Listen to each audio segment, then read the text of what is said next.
To record. So I'm just going to go right now. Hello, everybody. I am your host, Eric Smith. And as always, we're just going to jump right in to my favorite horror with Monster Man, final guy, Jack Campisi. Welcome, Jack. Thanks for having me, man. Good to see you. Thank you for being here. I want to start off with a Monster Man question. Okay.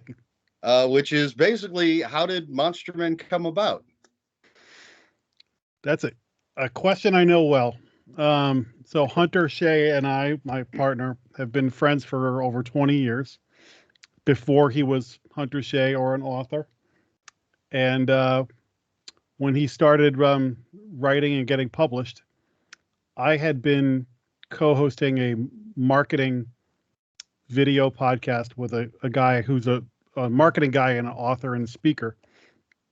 And so I was kind of in the video blog world, and I said, "Hey, you want to do something like a horror YouTube show to help find readers for your books?" He's like, "Yeah." So I just went over his place one day, and right before we turned on the camera, he said, "What should we call it?" And the first thing I thought of, I said, "How about Monster Man?" He goes, "Okay," and we just hit record and went from there. And now that's how it all started.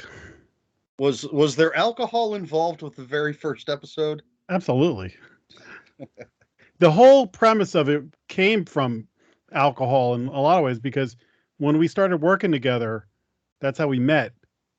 Inevitably, after work or, at a bar or something like that, he and I would just start talking about horror movies or whatever. The first conversation we ever had was about Spider-Man. He had a Spider-Man bobblehead doll, and we just went down a rabbit hole with that, and we knew. So the whole idea of Monster Men was two guys at a bar talking about horror, paranormal, all the stuff we like. No rules. Whatever we want to talk about, we talk about. Whatever we want to do it, we do it. And so that's where it came from. Great. It's a very entertaining show. Especially the around Halloween. Start doing your lists. Oh yeah. And things. Well, the list is interesting because I don't know if it was like 5 years ago. I think I discovered this book that was a game that you roll dice and all that. And we did the show. And then the guy who publishes the book saw our show, contacted us, was like through the roof. I think that's the way. I don't think he approached me first. But once he saw it, he contacted us. And every year he sends us the updated book. And he loves that we do it. And then this year, he actually invited us to be in the book. So we submitted lists of 31 of our favorite movies, whatever that means. So basically a Halloween playlist. So we each put it in, and our pictures are in the book, and our lists are in the book. So we went from fans to contributors. Very nice. It was really cool. Did you watch 31 movies during October? No, Hunter does. He does more than 31. He's ridiculous. He gets up early and watches. And for a while there, I was kind of doing it. I might load up like 2 in one day and none the next or something. So might have once. But I quickly realized nobody really gave a crap whether I was watching 31 movies or not. So I watch a lot of horror movies every month. In October, I double up on old favorites as well. And actually, speaking of that book and the movie we're doing tonight, when I was making my list of movies, Hereditary was one of the ones that I put on the list. And I was like, wow, this movie is 2018, but it's already a favorite of mine. A classic already. Yeah. I've tried to do the October watch thing. Uh-huh. I did it twice. And I would every day watch a movie and do like a 5-minute video real quick for YouTube, just discussing it. And I think I did 2 years in a row, and then I just didn't have the time the next year between trying to read for my reviews and my day job. And I'm just like, I'm going to watch what I can, but there's no way I'm carving out time every day.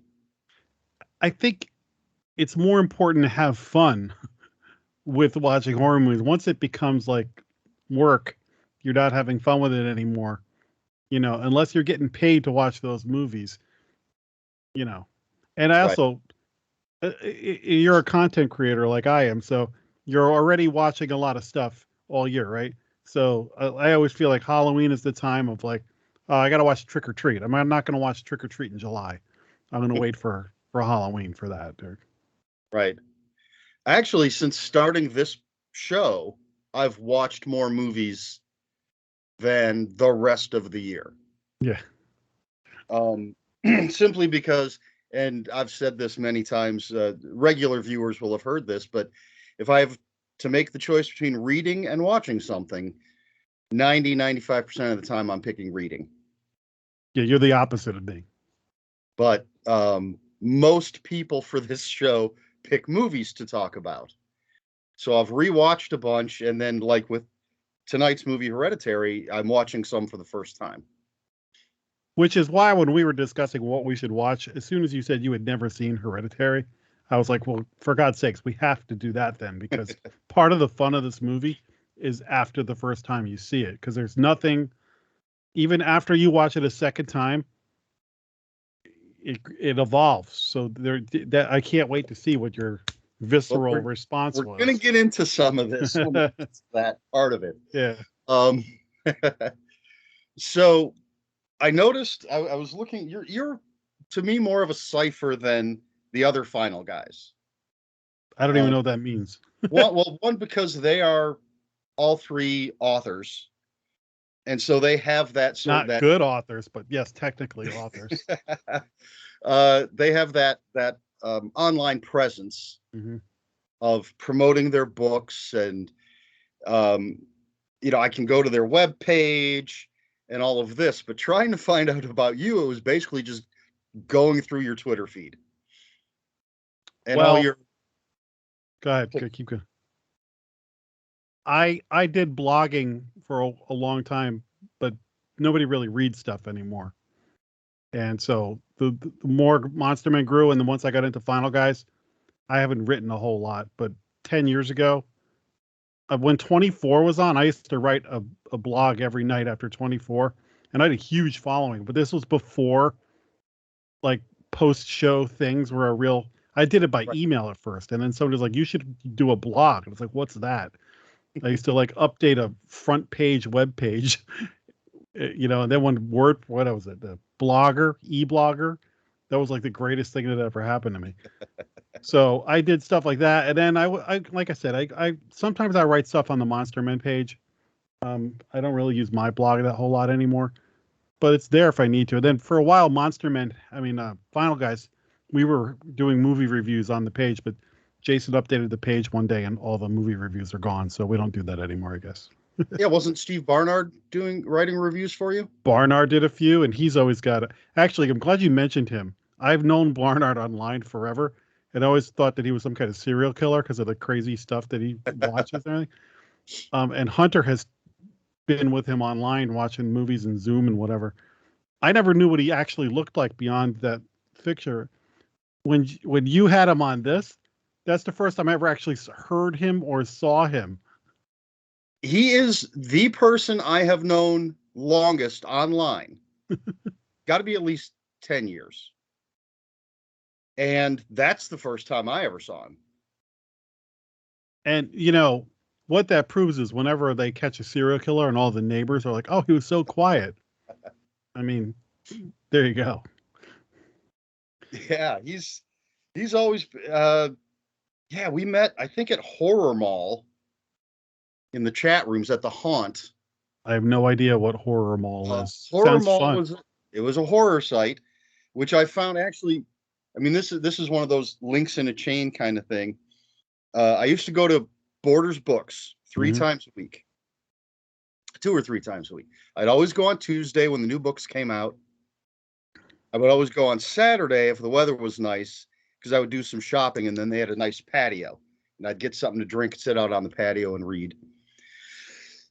And then occasionally I would just go in the middle of the week for the hell of it. But I happened to be there the day that The Rising by Brian Keene came out from Leisure Books. Great book. And as was my habit with an author I'd never heard of, I picked the book up off the new book table. I found one of their chairs. I sat down and read the first chapter and immediately was, I'm going to buy this. Absolutely. This is a purchase. So after reading that, I went online to look up Brian Keene because I'd never heard of this guy, found his website, and I forget what the heading was, but it was like, find my books or whatever. And all the links were to Horror Mall. And so that took me to Horror Mall, which opened up this horror community. I still communicate with a lot of people I met there.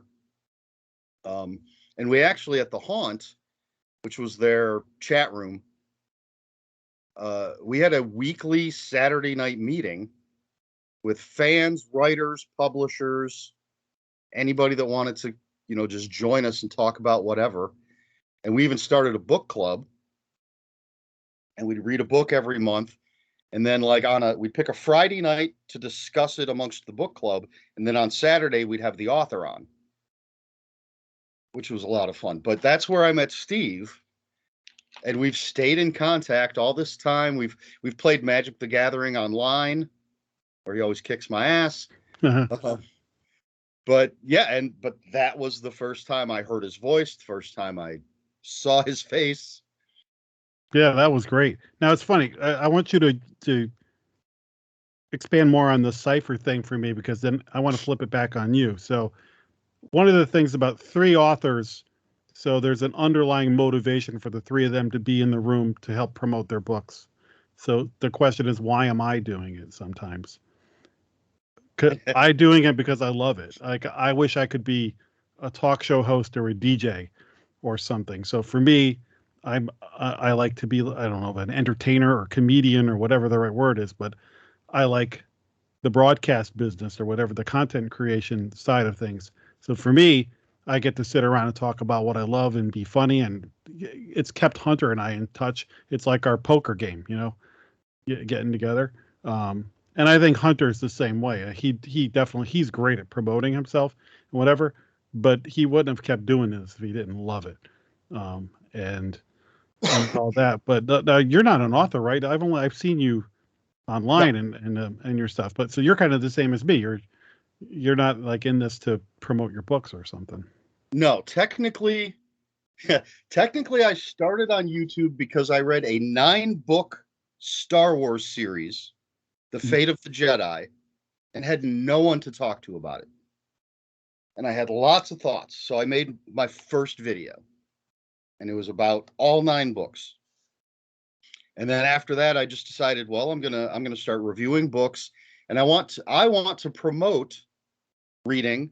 I want to promote good books. I want to promote small presses and new authors.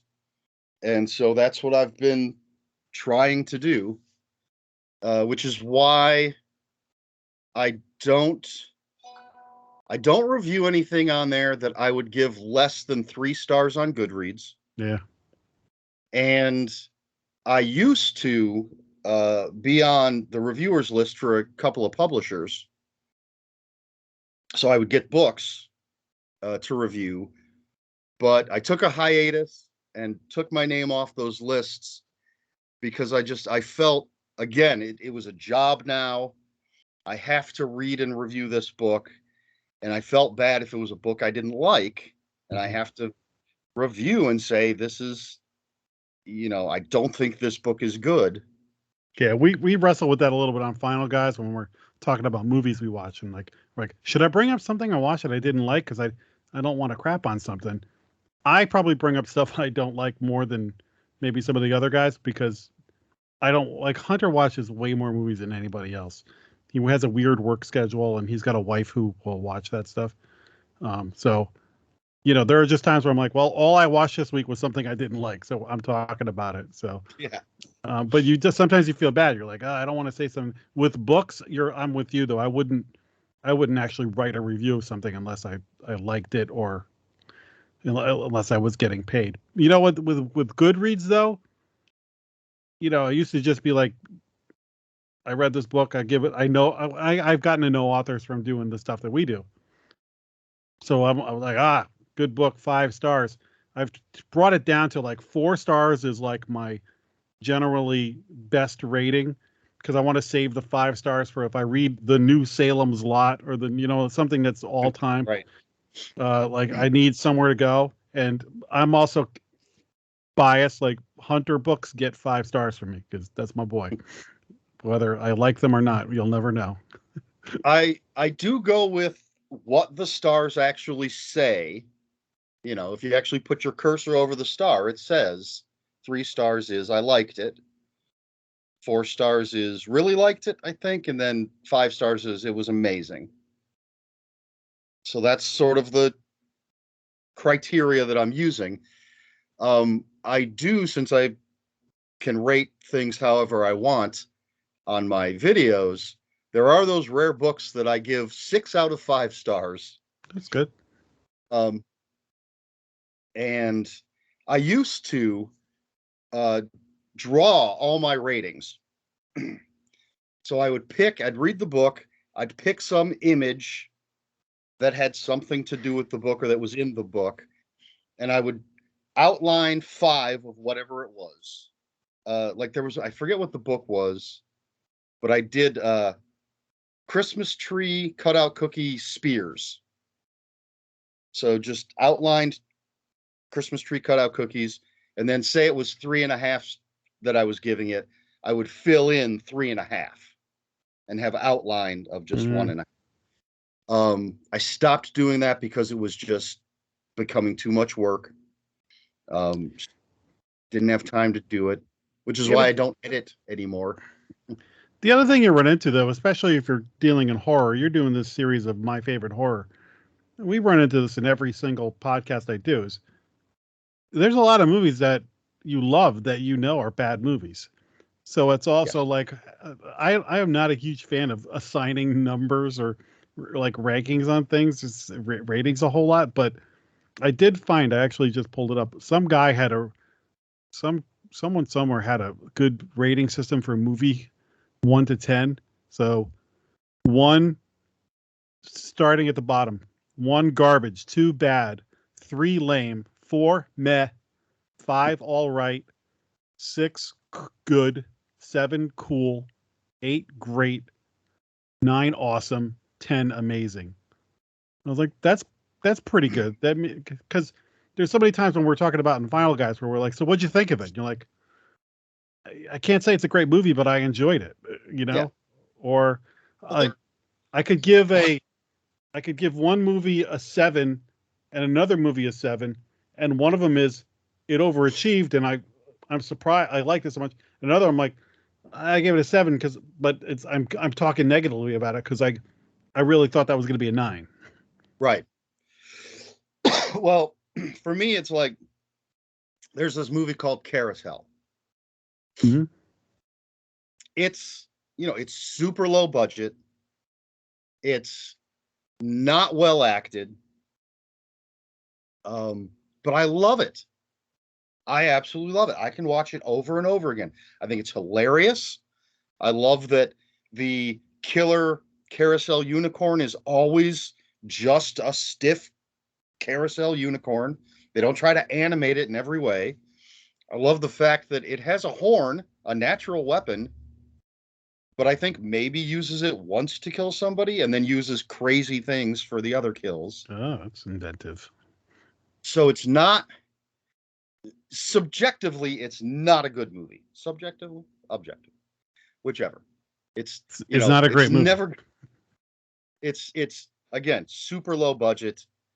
The special effects, actually, in the sequel, the special effects I think get much better. There's some really good effects. Yes. But objectively, right? I love it. I think it's a fantastic movie. And then there are the, huge, big budget, supposed to be spectacular movies that to me are just like, meh. Did you see Malignant? Yes, I did. And so I loved it. Hunter, I think all of us on Final Guys, but I know Hunter and Jason kind of echoed me. It's like, I can't tell you that it's a good movie, and I can't tell you that I like it, but I really enjoyed it. Like, it could end up being one of my favorite movies of the year, but I don't even think it's like that good a movie, but it's fun as hell. Yeah, exactly. It's so bizarre, but it was one of the most entertaining movies I've seen. Yeah. And I mean, that third act, just, you're like, Yeah, oh, just okay, you have to see insanity. this movie. Absolutely. Now going back to your Twitter feed, since Okay. that's how I was getting to know you. You retweeted the trailer for Spider-Man No Way Home. Oh, yeah. So are you a big Marvel movie fan? Oh, yeah. I love the Marvel movies. I mean, And to different degrees. do you um do you get to talk to them about them much on Final Guys or Monster Men? No, Hunter's kind of down on superhero Yeah, movies, and he becomes a crabby old man when we talk about it. that's what I thought. So whatever. I've got plenty of other people in my life. Listen, I was so excited when they started making these. There was a moment in the Avengers where like Hulk is first hulking out, and suddenly Thor like grabs him, Mhm. and they go at it, and I just like fell back in my seat, just like, I've been waiting for this moment since I was 10 years old. Well, for decades, Iron Man was my favorite comic book.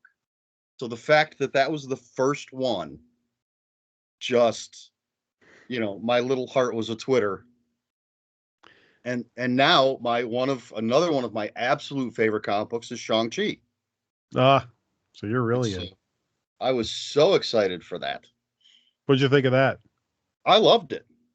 It's so very different than the original comics, which were more spy. I mean, there was a lot of comic booky characters and stuff, but super spy thriller kind of themed. But I loved it. A lot of the newer since Endgame, I think there's been stronger ones. Everything's been like fine, but like Shang-Chi, I thought was a lot of fun. Aquafina was the best part of that movie.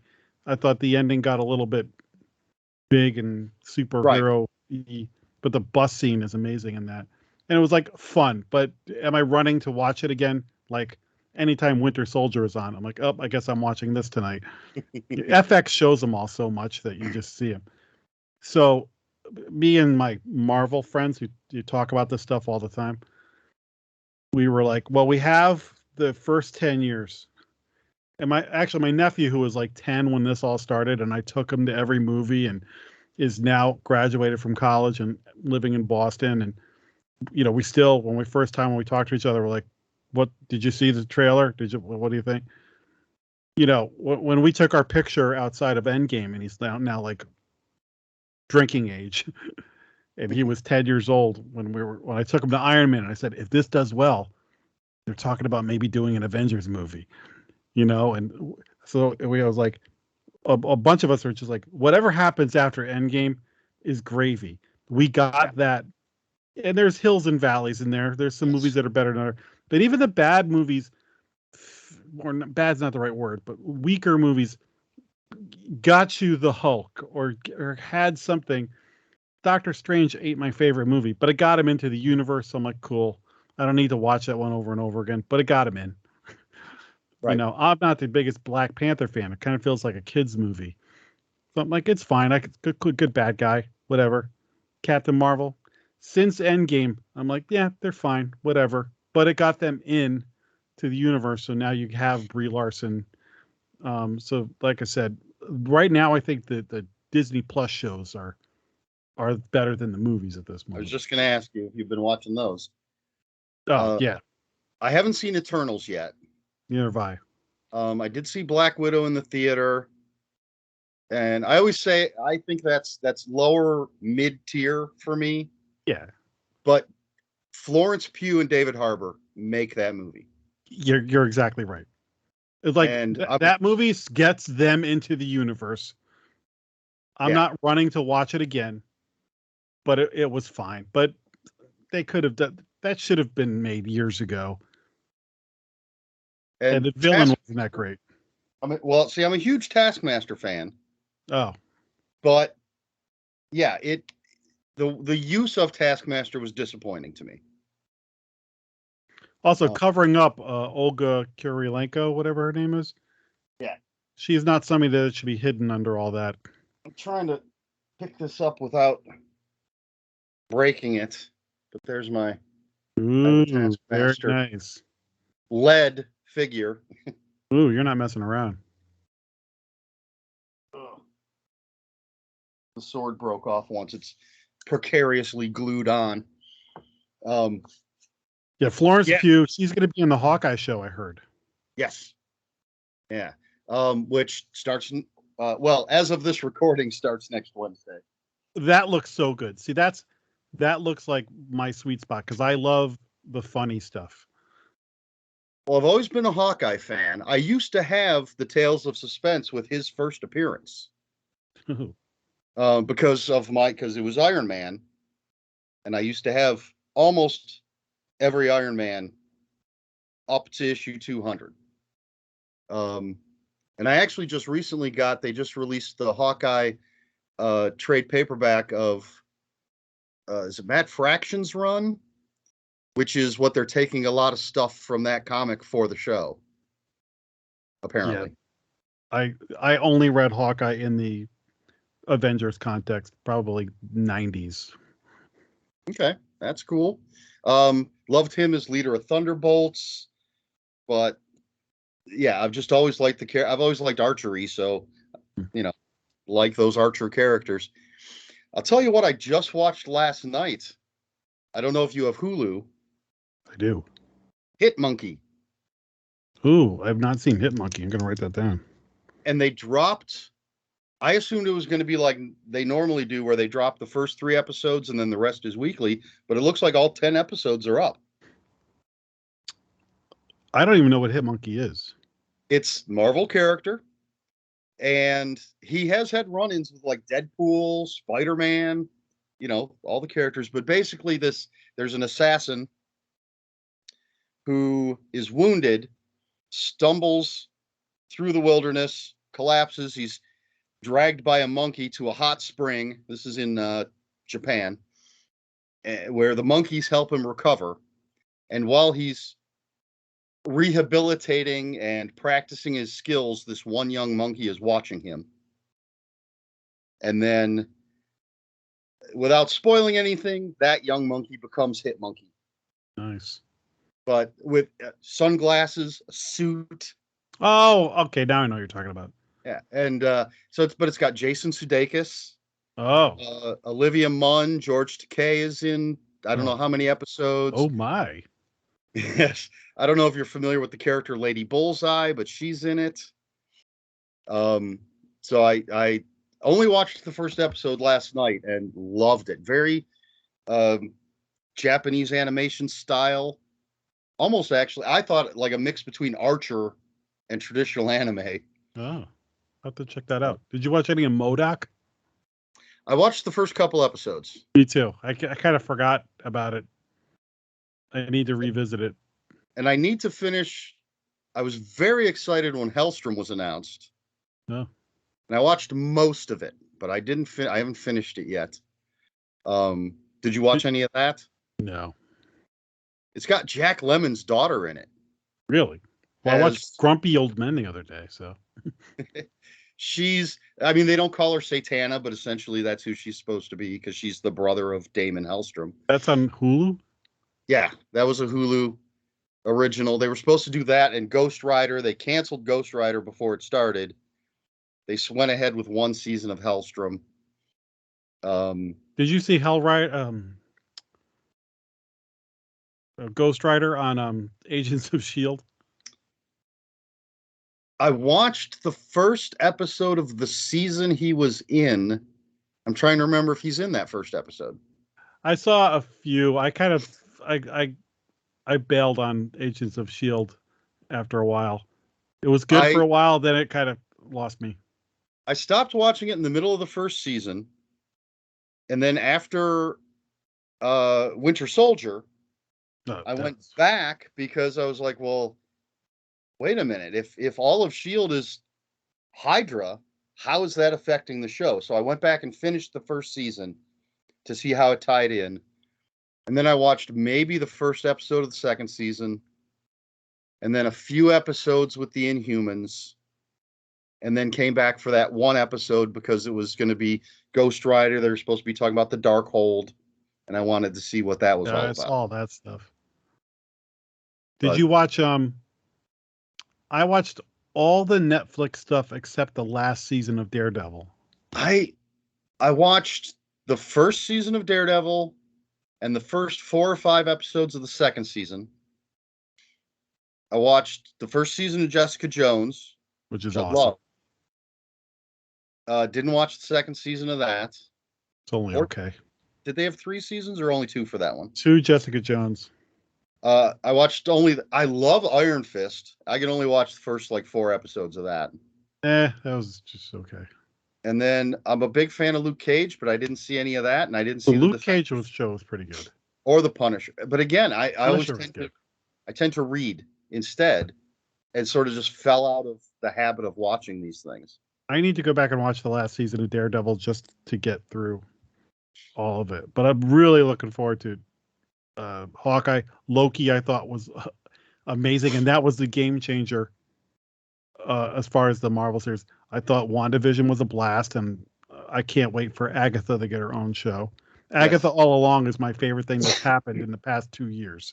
I was just thinking today, I was like, Agatha House of Harkness is going to start at a deficit unless they can figure out how to use Agatha all along as the theme for that show, because they can't top it. I don't see how they can top that song, because that was fantastic. It was just channeling that Munsters vibe. And then I thought the Winter Soldier show was great. I was the chemistry between those two guys. The Captain America costume at the end was a very comics accurate, but a little much. But overall, I thought that show was great. And I thought I could watch those two just banter with each other. Yeah, for 100 shows. What about? Did you watch What If? I did. I thought that was okay. I love the zombie one, and they're going to make a show out of that. Did you see all the announcements from Disney Day? I saw most of them, I think. Because they announced a Marvel Zombies show. Yeah, I heard that. Trying to think of the new ones they announced. They had logos for stuff they'd already announced. I saw the She-Hulk stuff and the Moon Knight stuff, and I'm looking forward to Moon Knight and Blade. Moon Knight, another one of my absolute favorites. So I'm very much looking forward to that. I've always enjoyed She-Hulk. It'll be interesting to see which version they do. They're going to do Werewolf by Night, like a Halloween special. Oh, I'm a big fan of that too. There's going to be a Guardians of the Galaxy holiday special, like the Christmas special. It's not till 2023, I think. Oh, I was thinking 22, but maybe 20. I don't know. It's not. It's quite a ways off. I don't know. Don't quote me on that. I have over here. You can't see it, but my comic trade paperback shelf. I have the complete collection of Werewolf by Night. Oh, nice. And the first 4 volumes of Tomb of Dracula complete collection. Ooh. 5th one's not out yet. Should be out soon. What's that? You're hardcore. Well, I've got some of the omnibuses for Omnibuy. Yeah, Omnibuy for Marvel horror with more of some of the more Omnibuy more Dracula comic books. I have a Morbius omnibus. I have one that's just Marvel horror, and Marvel Horror Lives Again, that has some of their more obscure stuff like Scarecrow and It, the Colossus, and a bunch of that stuff. You just made me think of something. I want to circle back to the Spider-Man trailer in a second, but did you see the Morbius trailer with Jared Leto? Yes. I have no interest in seeing that movie. See, I'm a huge fan of the character, so torn. I don't like those Fox Spider-Verse. I didn't like Venom. I didn't see Venom 2. See, I I enjoyed Venom. Huh? You did enjoy Venom? I enjoyed Venom. Yeah. Good for you. I'm glad I mean, something did. they don't compare to the Marvel stuff, but I thought it was fine. And I didn't rush out to the theater to see the second one. I'll see it when it's available at home. Yeah. But like I'm looking right. I have a Morbius statue right in front of me. And like I said, I have the big hardcover omnibus of Morbius. But yeah, so that trailer just I'm torn. I love the character, but I think I can tell the entire movie from that trailer. yeah, I'm not sure what they're gonna do. I mean, he's an anti-hero. Yeah, that's Sometimes he's a villain, then he's an anti-hero. What are they gonna? I don't know what the storyline itself is gonna be besides his origin. that's the new thing. It's like, the Harley Quinn. Let's take a villain and make him into an anti-hero. I'll tell you what, that Harley Quinn cartoon is fantastic.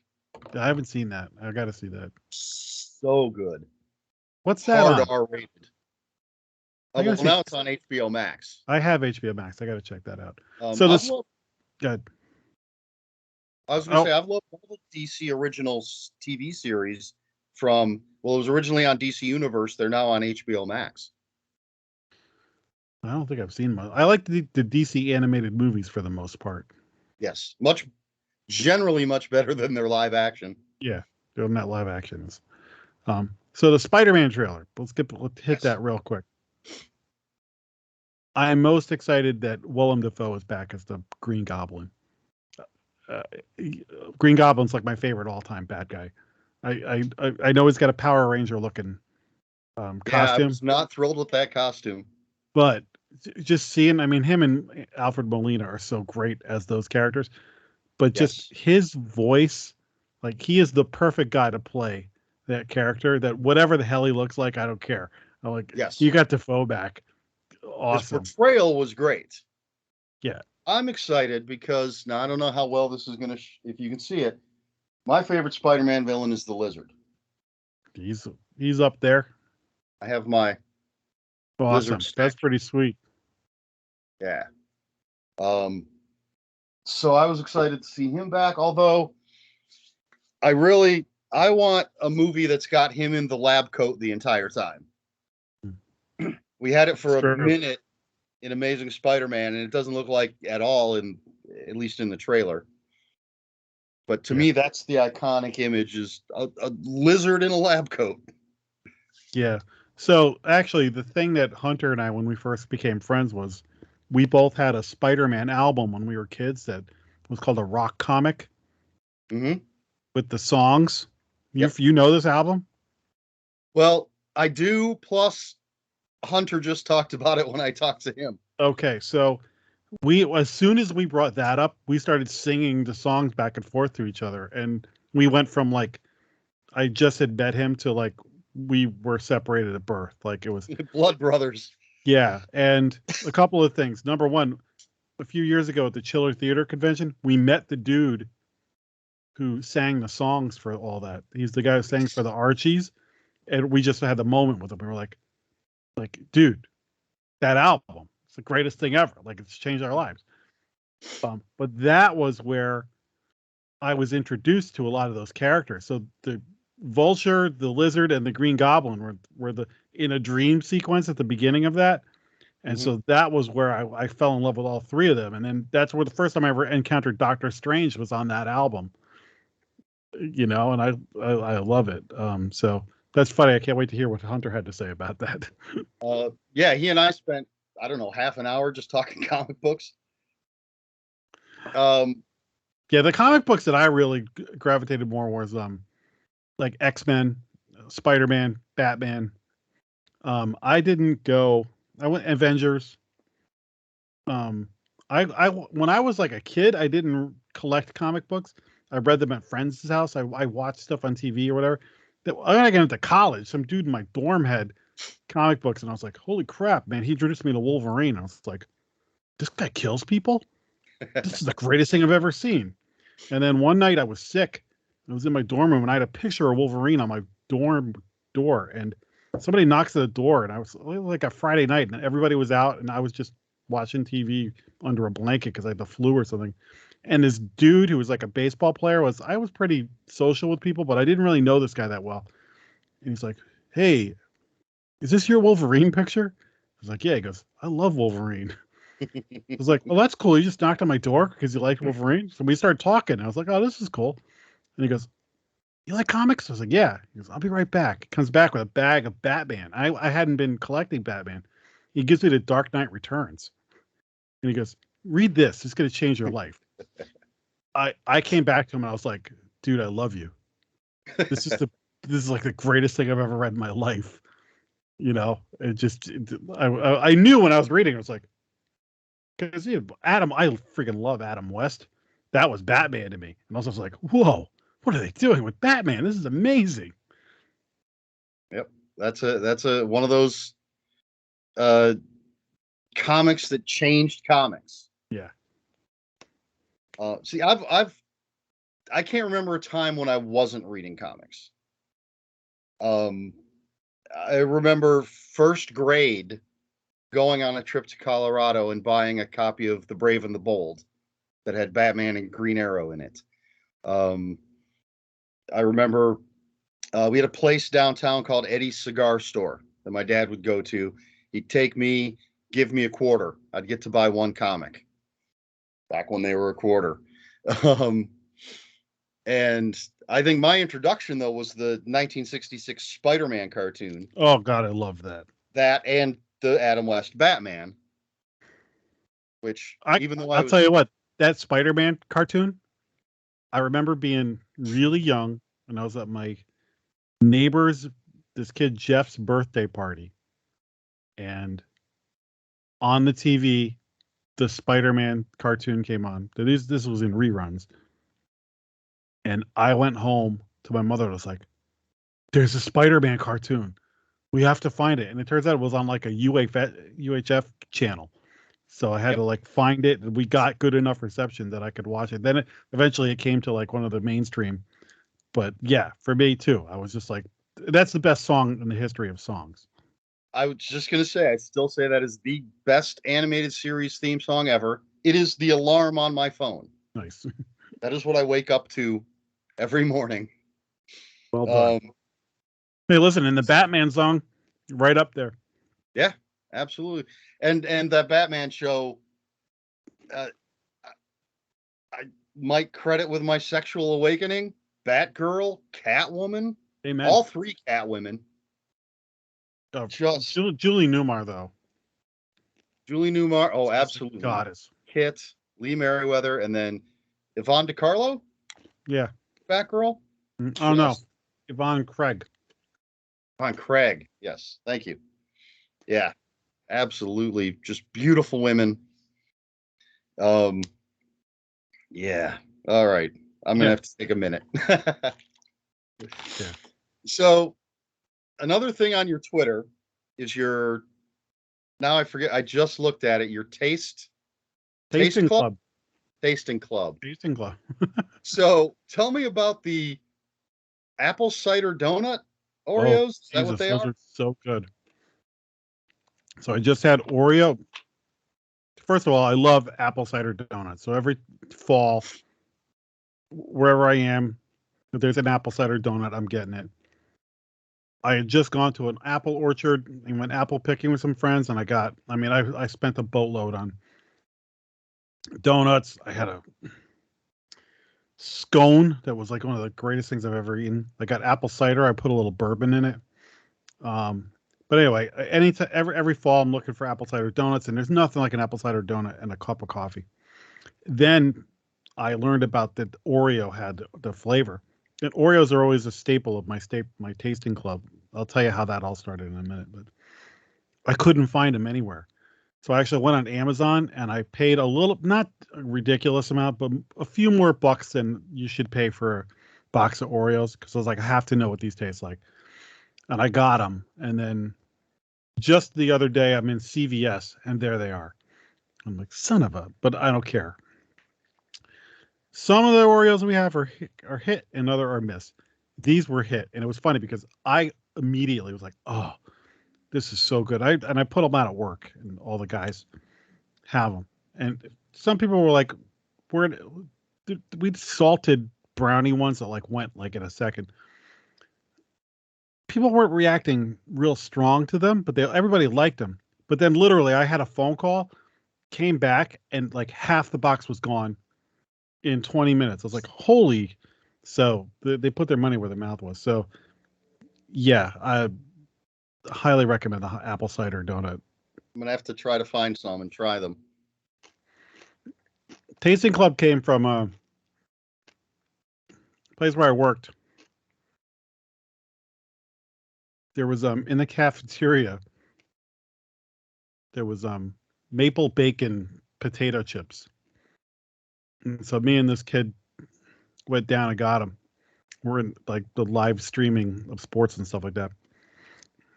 We got them and we both ate them. We're like, oh my God, this is like eating breakfast. It tastes like breakfast. We loved them. And then it was Lay's came out with chicken and waffle, and a couple of other biscuits and gravy. I think biscuits and gravy was. And right from there, all of a sudden, it became just like a fun thing for the office to. Anytime there was a new M&M or whatever you could find, and then people started bringing them in, and then people would find them and give stuff to me. Laurel Hightower, the author, she's awesome. I became really good friends with her. She mailed me some potato chips, and she gave me some awesome like whiskey truffle things. We did it at Scares at Care together. Oh, so good. So a lot of fun with the tasting club. I love trying new flavors. It's always so much fun. And one of the other things I noticed on your Twitter feed was one that I was very excited when I heard it was coming out, and then very excited when I saw it is out, which is the Reese's Peanut Butter Cup Peanut Brittle. So, those I'm choking. Those are amazing, but you can taste the diabetes as it. Yes. They're so sugary. So I saw a bag of those when I was going to get Halloween candy in case we got a trick or treater, but I didn't get them. I just got the regular Reese's Peanut Butter Cups. But I mentioned them to a guy I work with, and then I came back from a meeting one day. Oh, I came in late, and I came in at like lunchtime, and excuse me, on my desk is just one big ass Reese's Peanut Butter Cup with the peanut brittle. But the guy who brought it wasn't there. I was like, "What's this?" He goes, "Oh, Brian left it for you. He got one for me and for you and him." I took one bite. I was like, "Oh my God, this is so good. I'm so glad I didn't buy a bag of these because I would have eaten like 10 of them. And, nobody needs to eat 10 of those." I've already gone through 2 bags. Nice. See? I told you. Would you agree? Like you can, they're just. Oh, yeah, they are. I've sort of rated the variations on the peanut butter cup. And I think that the smaller they get, for lack of a better way to put it, the worse they are. I find, for me, the best mix of the chocolate and peanut butter is the specialty ones, the eggs, the trees, the ghosts. To me, that's the perfect ratio. Yes. And then, although it jumps to the minis, like the size they have for the peanut brittle, then regular size. But when you get down to like the little tiny ones, no. That extra large cup,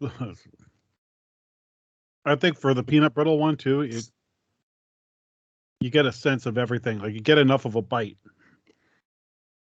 Whereas in a smaller one, maybe you wouldn't. I've only seen the minis. Oh, I had like the extra, like the double stuffed size. I'll have to see if I can find one of those. It was like, it would be like in the candy rack when you're checking out. Yeah. It was that way. Yeah. So whenever I'm at the supermarket, Lay's potato chips and Oreos keep up me in business on Tasting Club because they're always coming up with stuff, and it's so hit or miss. But like I said, half the fun of it is friends of mine see stuff and they either email me or text me with something, or occasionally somebody just buys me it. And people I work with are bringing stuff in, so we're always trying other weird stuff. All right. Well, one more. Should I try? Is it worth my time and money to try the Fruit Loops Pop-Tarts? If you are curious, you should definitely do it. If you're a fan of Pop-Tarts or Fruit Loops, definitely. I had a Pop-Tart in years. Somebody I work with actually brought those in. So we were like, "Oh, awesome! I haven't done Pop-Tart. I haven't done Pop-Tarts on Tasting Club in like 4 years." So it was cool just to be like, "Oh yeah, that's right, Pop-Tarts." And literally, like, it tastes like somebody poured a bowl of Fruit Loops into a pop. There's not like no, this doesn't really taste like Fruit Loops. Like, no, it is. So if you're a fan of that, go and get it. If that doesn't float your boat, then steer clear. My sister gave me I think it was a fruit. I don't think they used a real name, so I think it was just fruit cereal flavored Kit Kat. And those are on deck for us on Tasting Club. Tasted like Fruit Loops or Fruity Pebbles. What the hell are they called? The same guy who brought the peanut brittle ones. Those are on deck. We got a couple of those. Might be next. We got one or two things in the bag, but those might be next. Someone had given it to my sister and she didn't want it, so she gave it to me. I was like, "Yeah, I'll try. I'll try flavors, man. Give me different." There's some good Kit Kats out there. Absolutely. All right. We're going to jump into our main feature here after my fake ad. This is something I've done the last 3-4 shows. I'm trying to get someone to sponsor me. So I'm making my own sponsors, fake sponsors. And I try to find something that's going to tie in with the subject. And I had a really tough time. I'll tell you this right now. Hunter had picked Motel Hell. Yeah.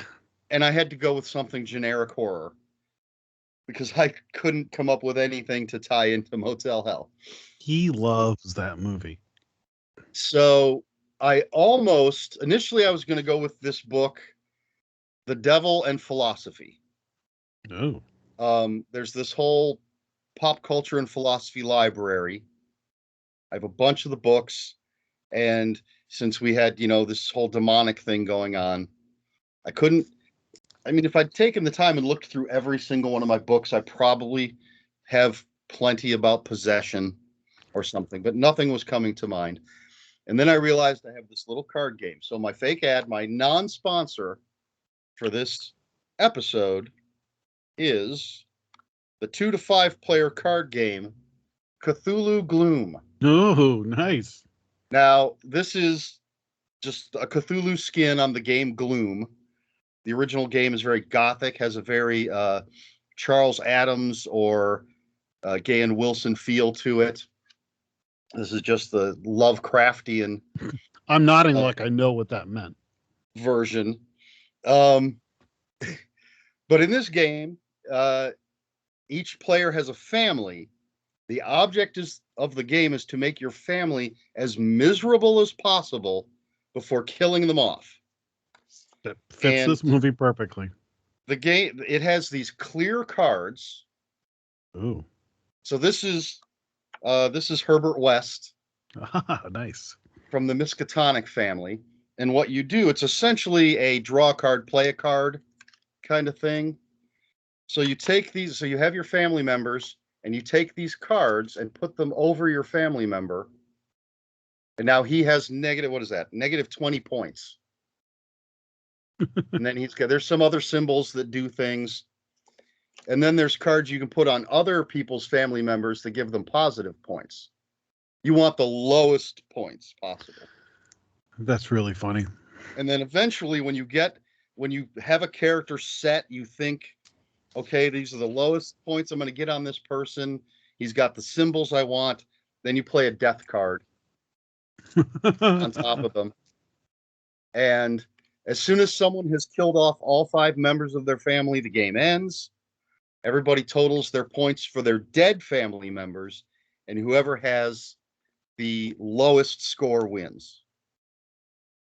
And in this particular case, there's a few extra things. There's elder gods that you can, if you do certain things, you can claim an elder god, which will help you at the end, but it can be claimed by other people. And there are event cards or whatever they call them that you just play and do what it says. But that's our non-sponsor for this week, Cthulhu Gloom. That is perfect. Make your family as miserable as possible. I would piggyback on that. Say, if you want a game that's going to break up your family or make them miserable, you ever play Sorry? Long time ago, yes. That's a game that you basically have to pick somebody and screw them, and then it just causes all kinds of strife in a family. So, no, there's no Cthulhu in it, but you want to break up the family, play a few rounds of Sorry. I'm a huge board and card game player, and there are a lot of take that games, as they're called. And I do know people that hate playing that. Some people don't like to play it because they don't like to do that to other people, but some just don't like it being done to them. But there are quite a few games that it's just you're just beating the other person down. Well, it was a perfect one for this movie because there's definitely a lot of family dynamic going on. Yes. All right. So with that, before we start talking about it, I just want to tell people who are watching, there will be spoilers.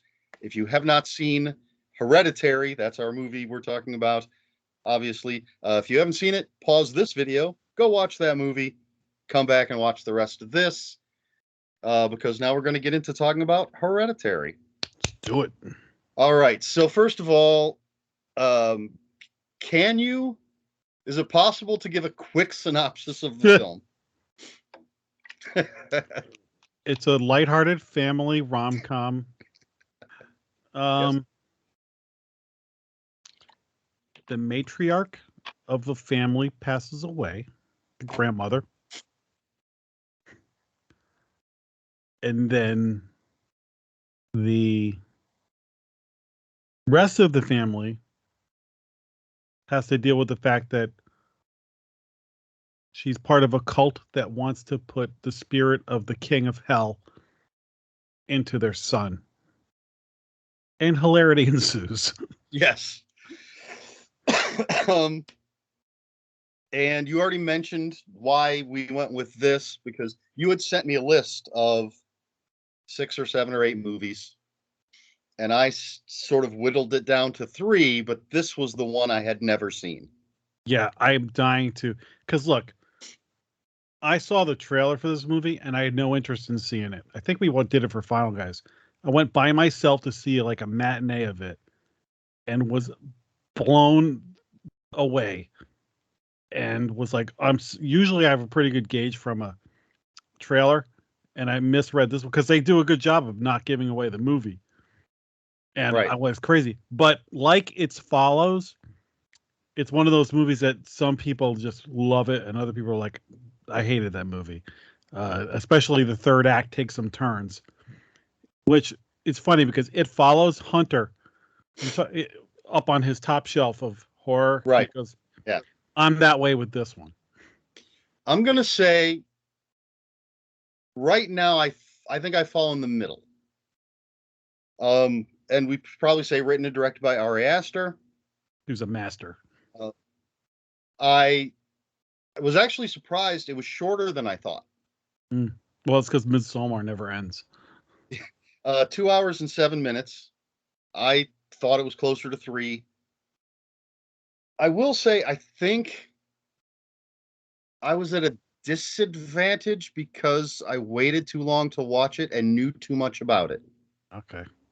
So the one, I guess probably the biggest surprise that happens early in the movie, I already knew all about that. Oh, that sucks. So, yeah, it starts with an obituary. Yeah. And then the camera panning through and into the dollhouse, the miniatures house. Yeah. And I'm going to say right off the bat that it took me a little while to get into this movie. Mm-hmm. And part of the problem was for the first third, maybe, I felt too much aware of what the director was doing. If that makes sense. Expand on that. Just that I could see, like, when I'm watching a movie, I want to watch it. I want to be absorbed in it. But with this, and again, maybe because I'm familiar with that it's supposed to be, I guess it's art house horror, and I already knew things that were going to happen. But for that first chunk of the movie, I was just aware of every camera move and what the director was trying to do. Okay. Instead of being absorbed in the story, I'm looking at things going, I see what he's doing here. I see what the director's trying to evoke here. And it took me a while to just get invested. Once I was in. But it did take me some time. Well, yeah, that first shot into the dollhouse or whatever that then becomes real life, there's a lot being said with that. But yeah, you're aware of filmmaking right from the start. Yes. I was afraid that type of thing where the dollhouse became real, I was afraid that was going to be happening throughout the entire movie. But I think that's the only time that actually happens. Yeah, it is. However, they did, behind the scenes, they built that whole house and had removable walls and things like that. So it's amazing. I was reading a bunch of the trivia earlier today, and that was one of the things. Excuse me. So why was this on your list that you sent me? So first of all, it kills me that you knew that the big twist. So we're doing spoilers, so I guess we can talk about it. Yes. You start watching this movie, and then this weird little girl you think is going to be the main character of this movie, and all of a sudden she gets her head knocked off while she's sticking it out the window. Yes. And I mean, there wasn't a ton of people in the theater, but everybody in that place just fell back in their seat with their mouth dropped. Like, what? Then the son goes home. It just freaks out, lays in bed, and then you just hear Toni Collette get up in the morning, go out in the car, and lose it. And right from there, I'm like, what? And that movie went from here to here. She is wailing. Then she gives what I think is an Academy Award winning performance in this movie. She is amazing. And there's a lot of heavy lifting that she does. Then, towards the end, this movie goes for it and becomes supernatural, and it takes some, I don't know, it gets over to the top, may not be the right word, but it gets a little crazy. And there's some stuff that turn people off. For me, I was like, yes, I'm so happy they're going here. There's one thing, and we'll get to it later as we move through the movie, but there was one thing that I thought was a little silly looking. Can I guess what it is? Sure. The chalk. No. Okay. No, it's actually something later in the movie. Rising up into the house? Yes. Okay. Just something about that threw me. I was like, oh, that looks just kind of silly. I think if you're like me, you may grow to like that more. It really pays to go down rabbit holes with this movie on like YouTube and read a little bit about learn about the Paimon and what Ari Aster was doing and the powers of Paimon. And some of this would be like, damn, this guy did his homework, and things like Paimon gives the power of flight or has the power of flight. So there's some stuff that you're like, yeah, that was ridiculous, but then you're like, oh, it falls into the lore. So maybe the second or third time you watch this movie. Well, I don't think it was the idea of it that was ridiculous to me, just the image of it. But again, it may grow on me. I'll say the first image that really had an impact on me was when they show Charlie's head on the side of the road covered in ants. Oh yeah, that's brutal. And in the trivia, they did say that they purposefully made the trailers so that you think Charlie's the main character throughout the movie, which is brilliant. It's brilliant. And they sit on that shot, because I watched this movie right before Halloween, and so now, like I said, I've watched this movie 3 times, maybe 4. Every time I watch it, I notice something different, or I see something I didn't see before, or on that shot, I was like, wow, they really let the camera sit on that. It's not just a quick flash. You see it. Yeah, he's not afraid to let the camera just sit. The moment for me also where I really started to fall in love with this movie was early on. Toni Collette goes into a dark room, sees the silhouette of her mother, and then turns on the light and it's gone. Yeah. And right there, like, wait, did I just see what I thought? Yeah. Once you've seen this movie, the next time you watch it, you're looking for it. And so you're gonna see it in a little bit of a different, because now you're gonna like notice more detail, or like, oh, that might be more obvious than I thought. But the first time you see it, you're like, what did I just see? Well, I loved when what's the son's name? I forgot his name in the movie. It's right, Alex Wolff is the guy's. I have it right here. Peter. When he's lying in bed and he believes he sees Charlie. Oh yeah. And then the ball just falls, or it looks like her head's falling off, and it comes out of the shadows, and it's a ball. Like, right. It was stuff like that. That was amazing. And obviously, there's a amazing shot of 2 shots of Toni Collette later in the movie up in the rafters. Oh, I loved that. With the piano wire. Yeah. Fantastic. So like I said, like as I'm watching it, I'm like, whoa, this is way better than I thought. And by the end of it, I loved where it went. But then like I said, thinking about this movie and reading about it, I started to appreciate it even more. And then like on consecutive viewings, I like it better every time. But you can never replace that first time you see it, because nothing's taking you by surprise anymore. Right. And which, again, I wish I'd seen it before I knew the stuff that I knew. But this is a movie I want to find a physical copy with all the special features.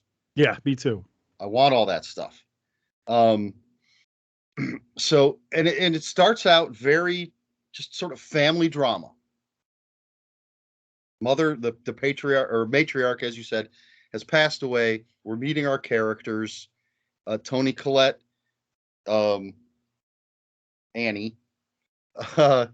makes miniatures of that. I mean, that's her job. I'm not sure I understand. Yeah, I figured it was like an art show or something.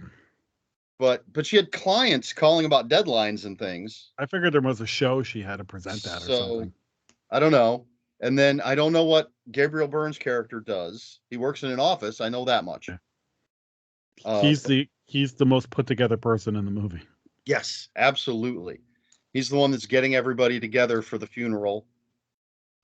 Which is, we're introduced to him and Peter in that dollhouse that becomes real, because he walks in, Gabriel Byrne's character walks in, what's his name? Let's see, Steve, to wake up Peter for the funeral.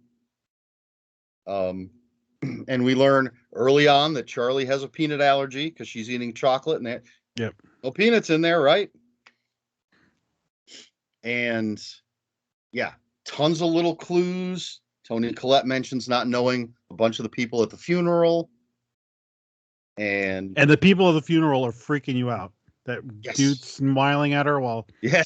standing in line. There's so many parallels to Rosemary's Baby in this. I almost picked that for my fake ad. I was very close to choosing the book because I've never seen the movie, but I love the book. I never read the book. I saw the movie. I'm like, yeah, it's Roman Polanski. I know it's supposed to be a classic, but the book is fantastic. So that was close. Once I stumbled across the fact that I still had Gloom, I was like, no, I got to go with this. But, yeah, Rosemary's Baby was a close second. But yeah, for I don't know, 20 minutes, half an hour, it's just seems like a family dealing with death. Tony Collette goes to the support group. Yeah. And again, there's little things in there that once you like do a deep dive on this, you're like, this script is so tight because nothing is cheap. They show you everything ahead of time. There's people there. There's things said. She's getting set up.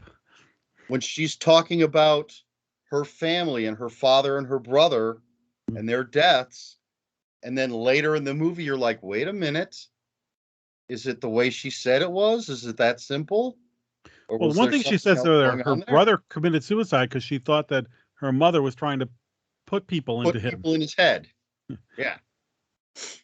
But he was diagnosed with schizophrenia. So, that makes sense. It's normal. Mm-hmm. It's natural. Well, I mean, not natural. It's schizophrenia, but it's not supernatural. Right. You think. And then, yeah, when Peter's forced to take Charlie to this party, she eats a cake that was cut with a knife that was used to cut walnuts. And there's plenty of walnuts. Yeah. That was a lot of walnuts. I don't know what they were chopping those up for. I think that was just to make sure that the dumbest person in the audience got it. And then he's rushing her to the hospital. The head comes off, and that's where it goes off the rails. I think. And that's where all the acting muscles really start to flex because the son is just a basket case after that, but he's emoting. Tony Collette. He's his head, he's turned off. The fact that he just drives home, gets out of the car, and goes up to bed and leaves his headless sister's body in the back seat of the car. And then he wakes up to his mother screaming, or maybe right before, and just his face. They stay on his face for so long while we hear Tony Collette wailing. Yeah, it's just, like I said, that moment happens and you're like, okay, this movie just went for, kicked up. Emerald Lagasse just kicked this up a notch. Bam. Oh, I have to show off I wore this t-shirt specifically for this show. Very nice. Very nice. Those are great shirts. I have a blanket of this as well. And there's a game now. I don't have it. I'm going to pick it up, but there's a game for this. But yeah, the performances are also fantastic. Charlie was appropriately creepy. So she does a noise. And she cuts the head off a dead bird with a pair of scissors. When that bird flies into the window while she's in the classroom. Yeah. Like just stuff like that. That girl did such a great job. She was fantastic.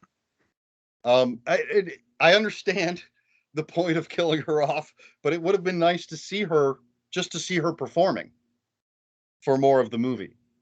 I want to see her in something else and see what she's like in real life. So yeah, after the head comes off, it just goes insane. I did want Tony Collette to just punch Peter in the face at one point at the dinner scene. She said, "Your face with that face," or something like she says. Oh, I loved that line. But after she she blows up at him and has that big, amazing speech.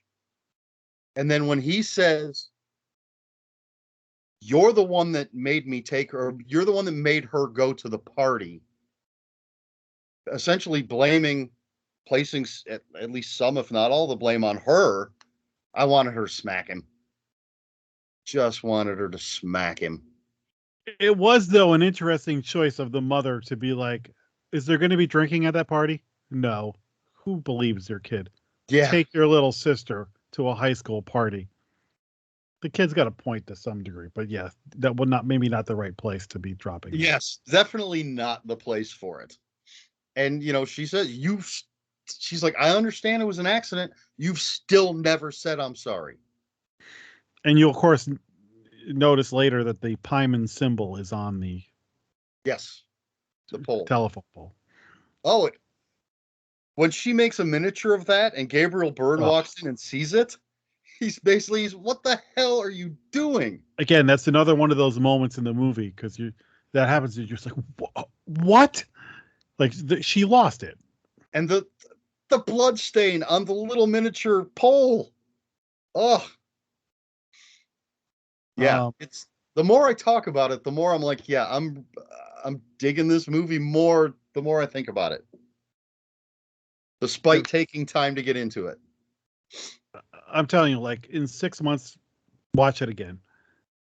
But I'm telling you, I watched some of those YouTube videos with like ending explained or what the script tells, and not like right after I watched it, like, but in the months after, I'd be like, oh, I want to watch a couple of reviews. What did people think of this? And then I'd see a link, and then all of a sudden I'm like, oh, damn, there's way more to this movie than. I've managed to avoid all of that type of stuff, but I do watch a lot of what culture lists. Mm-hmm. And every once in a while it would pop up and boom, oh, I just saw it. Well, like, one of the things is there's so much stuff, like, you may not have noticed this, but there's like naked people from the cult, like in like plain view, but hidden in different parts of this movie that I did not notice the first time I watched the movie. That later on, I'm like, oh, goddamn, they're like right there, and I didn't see them. I know they're at the funeral. They're naked. In the attic at the end. And they're in the attic. But yeah, there's Erin in the woods around the house. Yeah, creepy. So eventually she meets Joni.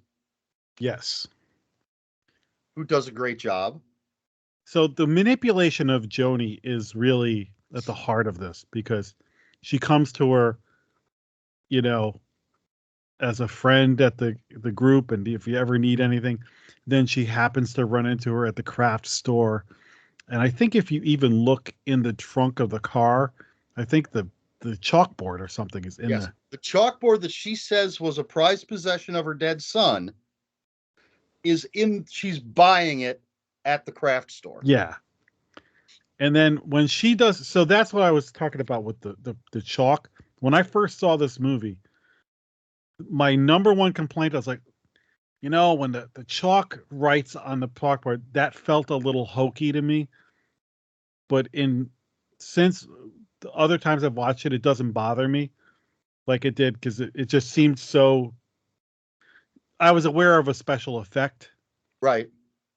But again, when I watched it this time, it doesn't bother me like it did the first time. I think that didn't bother me. Although the clarity of how well the chalk wrote maybe seemed a little. I'm like, eh.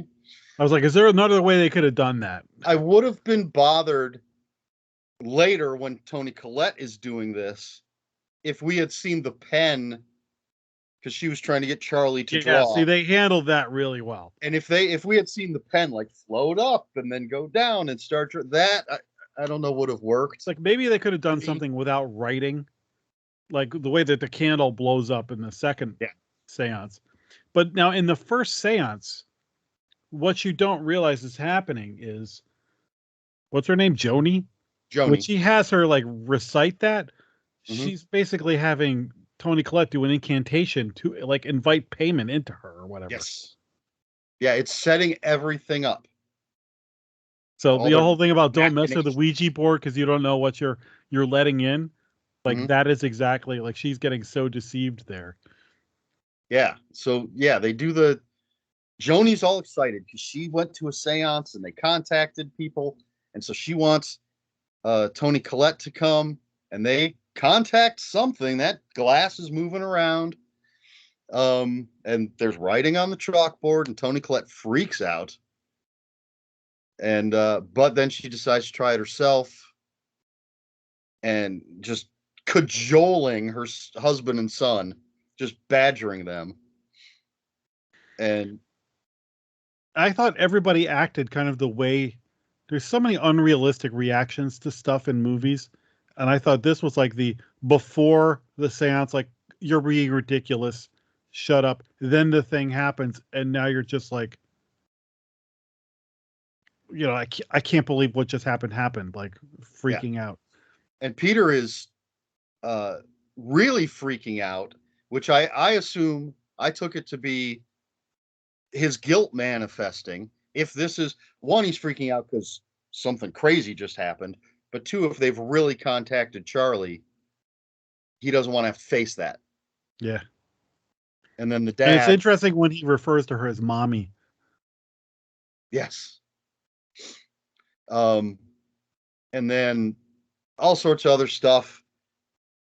Man, there's so much that goes on that it's hard to remember everything. It's hard to remember, and it's there's so many layers to this damn thing. One of my other favorite images is when Toni Collette is having the nightmare with the ants. Oh yeah. And she follows them into Peter's room, and he is just covered, his face just covered with ants. That's horrific. Yes. Oh, Is that when she wakes up and she's got the lighter? I was just gonna say, I think is that the second part of the nightmare? I Because think it might be. she initially goes into his room and or is that the first part of the nightmare? Now I can't remember which Well, the order. first part is the ants, and then Okay, so she thinks she's woken up from the ants, goes in to talk to Peter, and I'm like, why is he so sweaty at first? And then why is she so sweaty? And then I remembered what she had talked about before, and I realized, oh, they're covered in lighter fluid.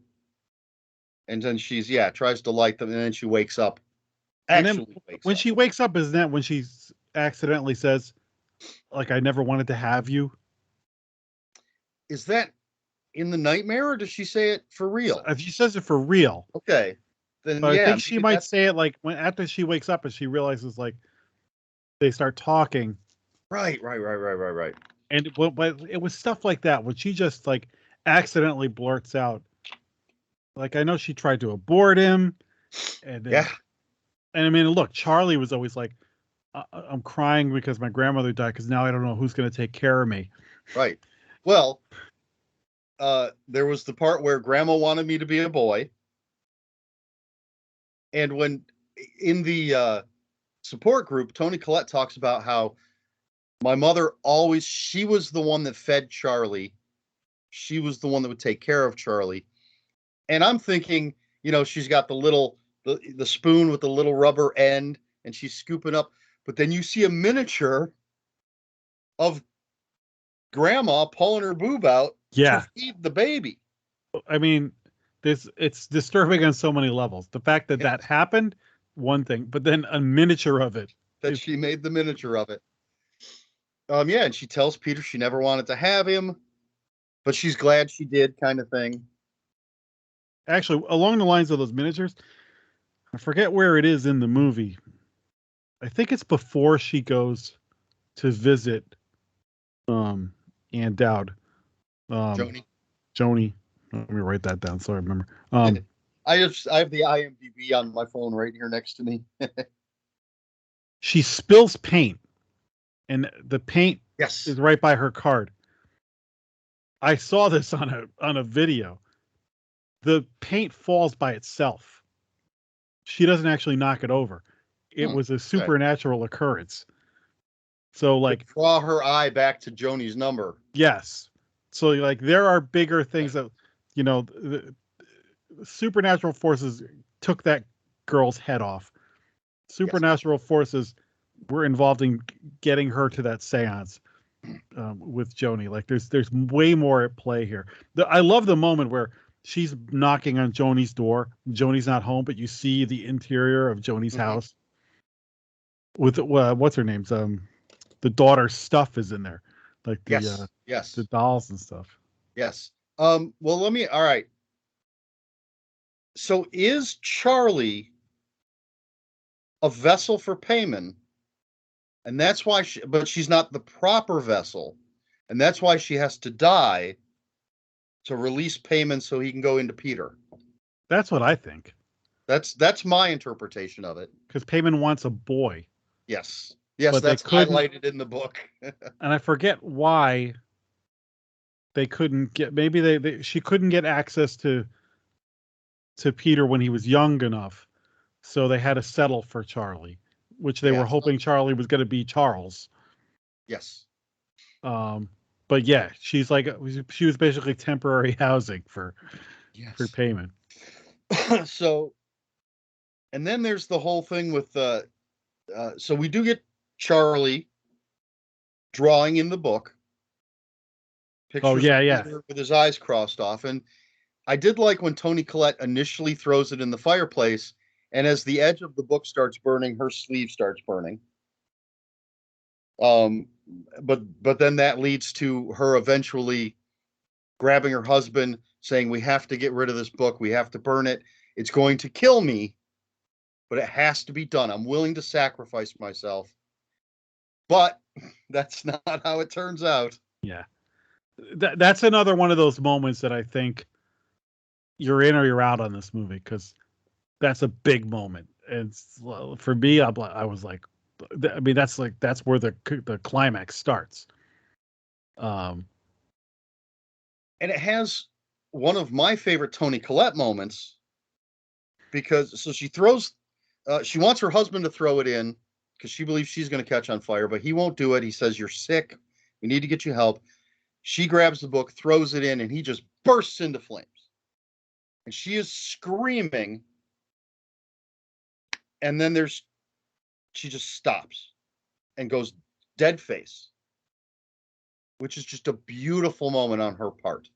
She just turns off that wailing, screaming pain and goes dead face, because now she's in it. She's caught. Payman's at the wheel. Yes. Now, before that happens, though, Gabriel Byrne has some great moments in this, but he's the one taking the phone call, like, "Oh, the grandmother's grave was desecrated." Right. And then there's a moment, again, I didn't notice this until I watched the video, but there's a part where they come home and there's this banging noise. And basically that's probably the cult members up in the attic putting the body, putting the headless body of grandma. Yeah. In there. I'm like, I love little things like that they. I thought so. Toni Collette opens up the attic, the flies, the smell, goes up there, finds the headless body of her mother and symbols and stuff painted. Yeah. Then she goes and gets her husband. I expected that he would open the attic. There would be no flies. There would be no smell. That he would see nothing up there. But that was not he saw everything she saw. It was there for anybody to see. Yeah. And that's what leads to her, "We have to burn the book," blah, blah, blah. But yeah, there's so many little subtle things that make sense later. Sometimes much, much later, when you're thinking about it 2 days later after you've watched. I guess before that, when she gets to the point where she goes into the box and finds their mother's photo albums, and she's like, "Oh, Joni knew her," and basically like, "My mother was the godfather of the or Payman's queen or whatever," and that this whole thing is her mother's plan.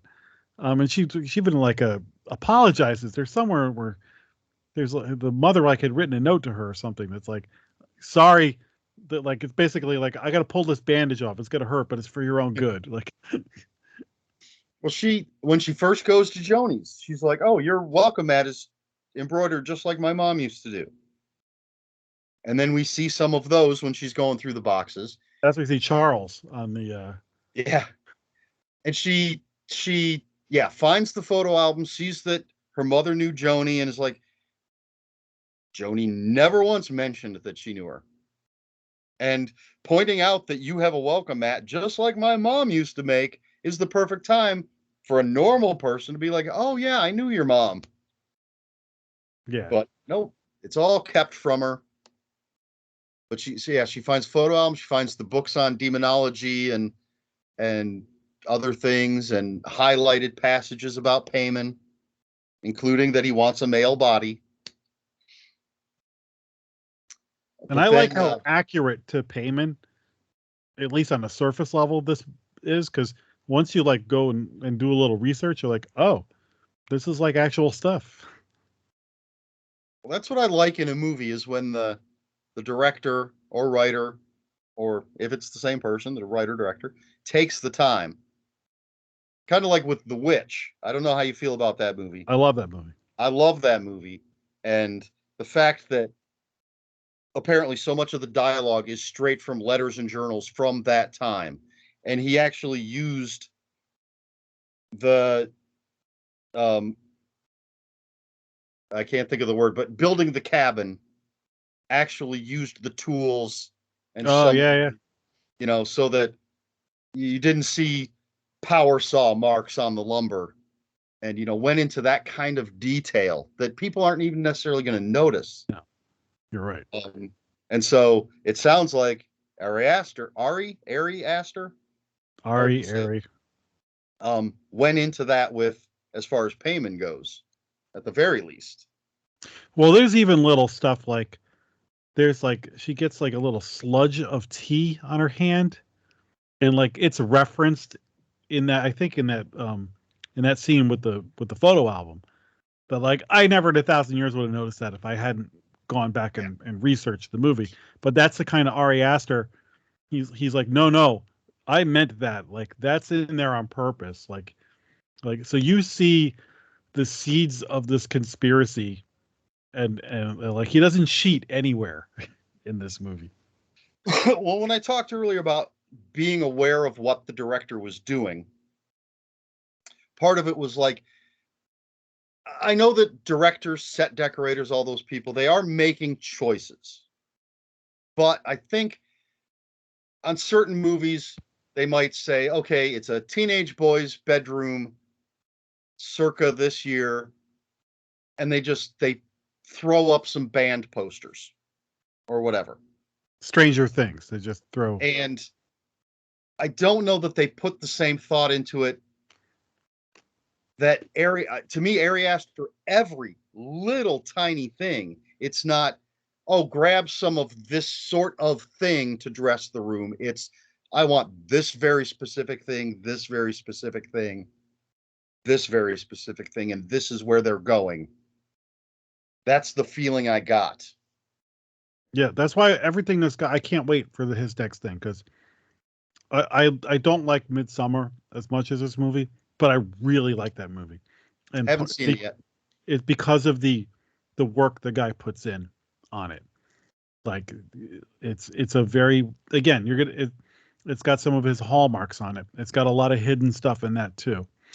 So I can't wait to see what he does next. He's one of like the 5 people that I really am interested, like Mike Flanagan. Who's the guy who did The Witch? Him too. I'm not sure. I forget, but that guy. Yeah. The Witch in the Lighthouse. Yeah, I have not seen Midsummer. I love Florence Pugh. Oh, you got to see Midsummer then. I love the guy. I can't think of his name off the top of my head, but the guy that played Chidi on The Good Place. I didn't see The Good Place. He's a 3-name guy. He's the African American character that's wants to study their rituals and stuff. Oh, okay. And I like the kid from, I think it's the kid from We're the Millers. Oh yeah, he's awesome in I Midsummer. like him a lot too. So yeah, I mean, I have every reason to see it. I just haven't gotten around to it. But let's kind of start wrapping up. Mm-hmm. I don't want to take up too much more of your time. So Peter wakes up.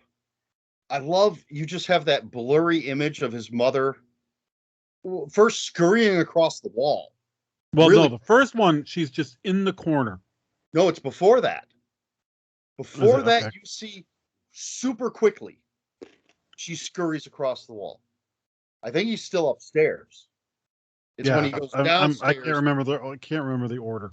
When he's downstairs and finds his father's body, that we see her up in the corner. Yeah. Hanging out in the corner of the ceiling. Again, I saw this in the theater.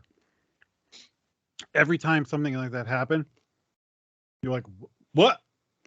And again, I kept falling in love a little bit more. And it's actually all that stuff was like where they just had me hook, line, and sinker. I'm like, those were terrifying moments.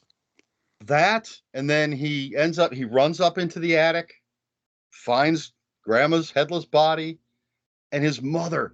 Love the image of his mother floating there, just pulling the wire back and forth slowly at first. It takes you a second to realize what's going on. Yeah. And then she's getting faster and faster. That's another one that, having gone down the rabbit hole with this, there's a point where when he's doing stuff, you hear a noise. It's her pulling the piano wire off the again, I would not have noticed that till I watched the behind the scenes thing. Craziness. And then he jumps out the window because crazy old people show up out of nowhere, out of the shadows. Right. The creepy naked people. And I would assume he's dead from the fall. I took it that he died. That blue light. Which you see several times in the movies. Yes. And that's the possession. Yeah. Pyman is taking the wheel. And then the one thing Pyman? What am I saying it? I don't know. I say Payman, but it's in Pyman from like Strawberry Shortcake. I could be mispronouncing Payman. Sorry. And then the headless body of his mother floating across the yard and up into the treehouse. Just the image of it just struck me as silly in the moment. I agree. I saw the silliness of it, but I was so psyched that this movie was going there. It's kind of like the same thing with The Witch. Yes. There's a scene where she floats up, and like I think that moment lost some people. See, I don't know. I didn't have a problem with that. Something about the image of the white dress or nightgown, whatever she was wearing, no head and the blood on the neck stump. Hunter said it had a J-horror feel, which I can see. It did. I loved that they were going there. So even though I could understand that the aesthetic was a little cheesy, for lack of a better word, for me, I was like, yes, I love the crazy things that were going on at this point. I was like, yes, go. I was so excited that there was a body flying up into the air that how it looked didn't bother me. I was like, I love that it was happening because I'm so tired of movies that are like, no, it's all psychological. I love that. No, this wasn't. This was a psychological assault on a family, but this was clearly supernatural. Absolutely. Then he goes up in the treehouse, and what is with Ari Aster and naked old people? He loves them naked old. He should do a remake of Cocoon. The all nude version. Yeah. And then essentially it's just again, you get a last shot. Mom. You get a last shot that's almost another dollhouse look of that manger looking, very, very Christianity paralleled. Yes. Of the Payman statue. And with the little girl's head on it. Was it Joni that put the crown on his head? Yeah. Yeah, I thought so. And then they sort of explain, there's a little bit of Joni talking about, this is what we did. Now you're paying. This is what we want from you. We worship you. The bad guys win. Payman wins. Yes, absolutely. All right. So any final things, anything you didn't get to say that you wanted to say? Final thoughts on Hereditary? No, again, I just want to reiterate, it's worth going down the rabbit hole on this. Watch some YouTube videos, read Wikipedia on it or whatever, because like I said, I want to get the Blu-ray and watch the extras. Essentially, that's what I was doing. Yeah. Every once in a while, just I put on videos while I'm working, and I'll just have it on in the background, and then before I know it, I'm like, I need to take 5 minutes to just watch this. I mean, that's why I still buy physical media, is for the special features. Yeah, I love it. Listen, you want to watch a good director's commentary? Get the Blair Witch Project. It's a fascinating listening to how they made that movie. But anyway, with this, my encouragement to people would be, if you watched it once and you were lukewarm on it, watch it a year later and do a little digging on it. I think you'll appreciate the thought that went into everything, how all the things you're missing, the symbology of what do the words mean, what did this mean, what did that. It's just, there's a lot to unpack, and the more I unpack it, the more I enjoy it. And again, in the tradition of a lot of these conspiracy and occult movies, this one to me just like it endeared itself to me. And Toni Collette, between this and The Sixth Sense, I mean, those are just two incredible performances, totally different. But this woman is a national treasure. Yeah, she is amazing in this film. But I think all the performances are fantastic. Yeah. All right. So with that, do you have anything to plug? Final Guys is on Tuesday nights live on YouTube, and then more importantly, subscribe to the podcast or wherever you get podcasts. And even if you watch us live, download and save it. But we have a blast with that. I love the guys on the show. That's we're probably the most brutally honest horror podcast out there. It's a lot of fun. And the banter is half the fun. We like to give each other a hard time, but don't mess with any one of us because we'll all kill you. But we can rip on each other as much as we want. Well, I tried when I interviewed the other guys, I tried to get them to badmouth any of the other guys, and nobody would do it. When we're in person with each other or online, we'll rip each other to shreds. But they're great guys, and everybody's got their pocket of what they know. And Hunter and I are like brothers, so like there are certain movies, if you mention to me or him, we'll say, oh, that's a Jack movie. Oh, that's a Hunter movie. Like when you said Motel Hell, like, yep, that's a Hunter movie. I love it, but that's like in his. You want to talk about that movie? He's your guy. It Follows. There's yeah, I know he loves that movie. I love that movie too, but not like I love Hereditary like he loves It Follows. All right. And where can people, if you care to share, where can people find you online or follow you?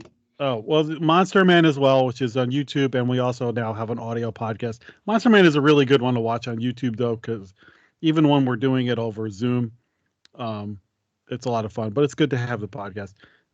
So it's Monster Man 13 on YouTube, on Twitter. Final Guys is just Final Guys on all social media. And I'm Back in Jack on Twitter, if you're looking for me on Twitter. And if not, you can always find me through the other guys, because usually once a week I'm talking to one of them. So somebody's posting something with a link to me. Well, I'll have some links down in the description below for maybe your Twitter and Final Guys and Monster Men. You get some Monster Man merch from our website. Get yourself a T-shirt. Nice. I'm wearing one now, but you could get one. Thank you very much for joining me. I'm going to do my outro, I guess. So thanks for having me. This was a blast. Thank you. It was. So, folks, that's it for this week. I don't know who's going to be on next week's episode or what I'm going to be talking about. But it'll be in the description below, so you can prepare for that. If you have any comments or questions, put them in the comments below. Please like, share, and subscribe. You know all the YouTube stuff. That's all I've got. So that's it. Until next time, read more books.